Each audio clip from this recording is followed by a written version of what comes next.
저는 올해 21학번으로 한양대 수학과에 입학한 김예성이라고 합니다.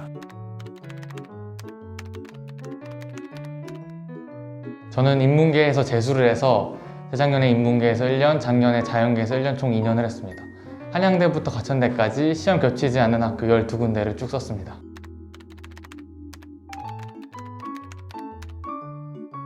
전반적으로는 좀 수월했던 것 같습니다.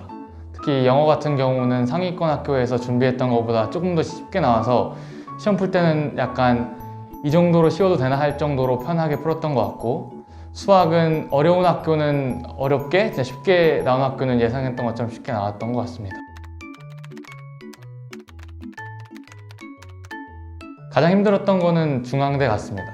중앙대가 문제수가 많기도 했고 계산 실수적인 부분이 많이 나올 수도 있는 학교다 보니까 제가 시간 안에 많은 문제를 푸는 걸 어려워했고, 특히 중앙대에서만 나오는 독특한 문제들이 있다 보니까 그런 것들을 대비하는 게 어려웠던 것 같아요.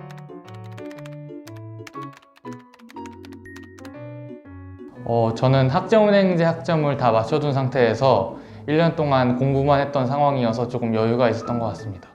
저는 7시 새벽반 수업을 들었고 학원이 마감한 10시까지 평일 포함 주말에도 거의 하루 종일 공부를 했던 것 같고요. 복습 예습은 당연히 철저하게 했고요.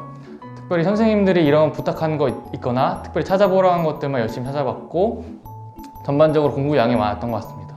특히 수학의 경우는 양치기를 많이 해야 하는 경우가 있다 보니 선생님이 주셨던 문제집이나 자료들을 계속 푸는 방법으로 공부했던 것 같습니다.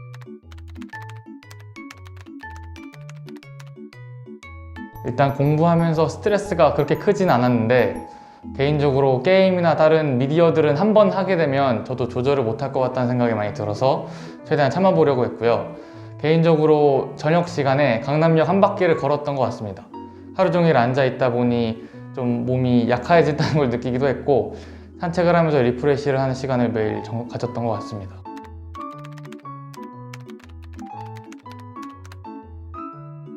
에피소드가 많지는 않은데요. 작년 여름쯤에 에어컨이 고장난 적이 있어서 7층 인문계 학생들이 자연계 관해서 수업을 엄청 들었던 적이 있어요. 그래서 자습 장소가 없어서 휴게실 가가지고 낑겨서 공부했던 기억도 있고, 정말 자리가 없을 때는 인문계 자리로 올라가서 에어컨이 없는 곳에서 땀을 엄청 흘리면서 공부했던 기억이 있습니다.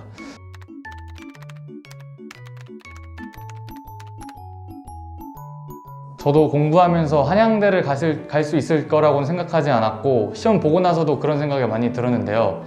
무튼 지금 돌이켜보니까 성실히 꾸준하게 공부했던 거가 아마 이런 좋은 결과를 만들었던 것 같습니다.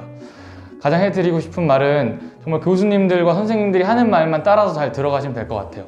그러면서 자기가 어느 부분에 약점이 있는지 꾸준히 찾으면서 보완하시고, 궁금한 거나 만약 모르는 게 있다면 스스로 고민하지 말고 항상 나눠주고 다른 분들에게 물어보면 좋을 것 같습니다. 저 같은 경우는 초반에는 내가 잘하는 것만 잘하려고 하다 보니 틀리던 부분에서 가장 계속 틀리던 것들이 있었는데, 어느 순간 내가 약한 것을 알고 그것들을 보완하다 보니 전체적으로 점수가 올랐던 것 같습니다.